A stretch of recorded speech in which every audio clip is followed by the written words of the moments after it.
no matter who we are or where we work. It's funny, on the way down to this floor, I stopped in a classroom upstairs to say hello to the students there, and I made this point to them about what is so incredibly important about our profession and what will never change with the onslaught of new ways of doing things. We are storytellers, and the stories we tell are true. The stories we tell change lives. The stories we tell matter. Now, we are, in my view, at a critical moment in our profession. I know that's become somewhat of a tired cliche, but it is true. Journalism is under attack, and that means the truth is under attack. Because journalists, good journalists, are truth seekers. The truth is not easy to get at. That's always been the case. But it does feel more difficult today than it used to be. Yet we should be relentless in our pursuit of the truth. We can't afford to settle for rumor or innuendo or spin or alternative facts. For all the talk about fake news, let's remember that that takes many forms. From journalism that does not stand up to scrutiny, from those who seek fame more as attack dogs than truth seekers, to rumor masking as fact, to spin doctors and bloggers posing as journalists who publish stories based on little to no research and often with their own agenda driving their purpose. All of that dangerously undermines what we do. Add to that some of those in positions of power try to spin us every day. In some cases, they go beyond that. They blatantly lie to us. So how should we react? Well, we must never take things at face value. We must always challenge assumptions. It's our job to dig deeper, to always verify, to always report fairly, to always report in context, and to always report accurately. It is imperative that we are able to defend our stories, protect our sources, and be open and transparent in the process we use to get there. Knowledge is power, and it's our job to place that power in the hands of the people. What they do with it is up to them. But what we tell them and how we tell them is key. We've got a massive responsibility here, massive. And what we do matters now and into the future more than ever. It should matter most to our audience because they have a responsibility too. They have to seek out credible sources of information. They must be more discerning than ever in the choices they make. I've never seen a more tumultuous time in journalism.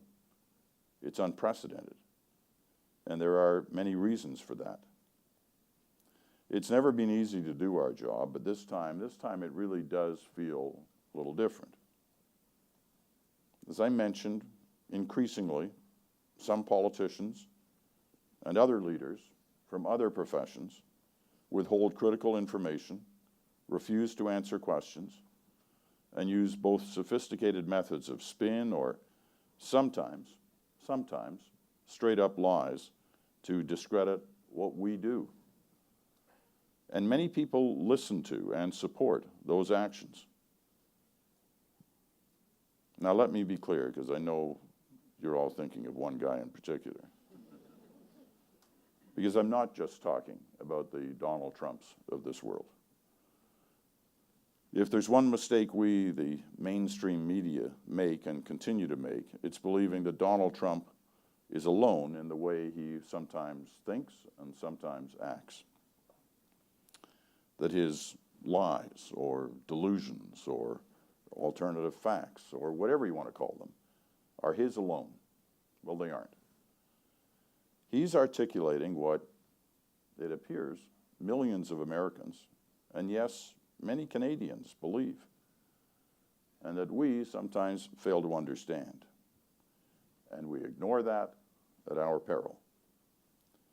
In the U.S., those people were the major story of last year's U.S. election, and almost all of us in the media now concede we missed it. We blew that story. In Trump's case, when he talks to them, he has the means and the social platform to portray us as the enemy. And guess what? We often help him in our relentless coverage of what, quite frankly, are his most insignificant moves. When, for example, we covered his tweets fighting with Saturday Night Live. In the same breath, or in the same story as his immigration ban, we devalue all coverage of him. Valuing insignificance at the same level as real things that impact the world, that's our mistake. Let me, while I have the moment, say this about social media. It can be a powerful tool for good, but it also allows a lightning-fast spread of misinformation and provides an echo chamber for those who aren't interested in hearing anything that doesn't fit their narrative. These factors are providing new challenges to our profession that should be of great concern to everyone who believes in a functioning democracy. But the threats to the health of journalism are more complicated than just that. From inside the bowels of our own profession, the threats are just as damaging, perhaps even more damaging. Media organizations, under pressure of a changing landscape that no one can deny, have cut jobs, cut budgets, to the point where soon many of the once great journalistic organizations are going to bleed out. The focus of this ongoing media carnage has been on print, but print is not alone. When I was named chief correspondent of the CBC and anchor of the National in 1987, our broadcast had more than double the staff and more than double the budget that it has now, and that's being conservative. It's been a slow and steady reduction, and yet we are still expected to deliver a 1-hour nightly prime-time first-class news and current affairs product. I, for one, think we still do.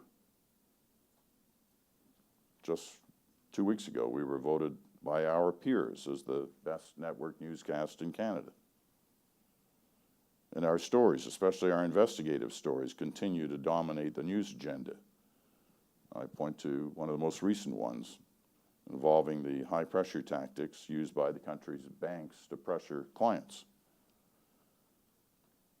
We have some incredible journalists at the National, many of them young and bright, energetic and driven, and many are already following in the footsteps of those who have forged the history and the legacy of our organization. Now, I'll concede we've benefited during the cuts because new technology has helped all of us do things with less, and none of us deny that. But less money, less people, and less time, all while serving more and more platforms, takes its toll. If you keep stripping away the media's greatest asset, its people, journalism will suffer. There's no question about that. None. These attacks from inside and out have real consequences, not just to quantity, but to quality. And when the quality of our journalism begins to fail, so does the respect and the trust of our audience. What is most at stake is our credibility. And if we lose our credibility, we lose everything. Everything. Now, I'm not saying this because I'm worried about my job. A little late for that. I'm saying this because I'm worried about what we lose as a society when we slash and burn our media organizations, when we spread misinformation and lies to discredit them, when we hurl unfounded accusations of bias. There are far too many stakeholders these days that would benefit from a weak media.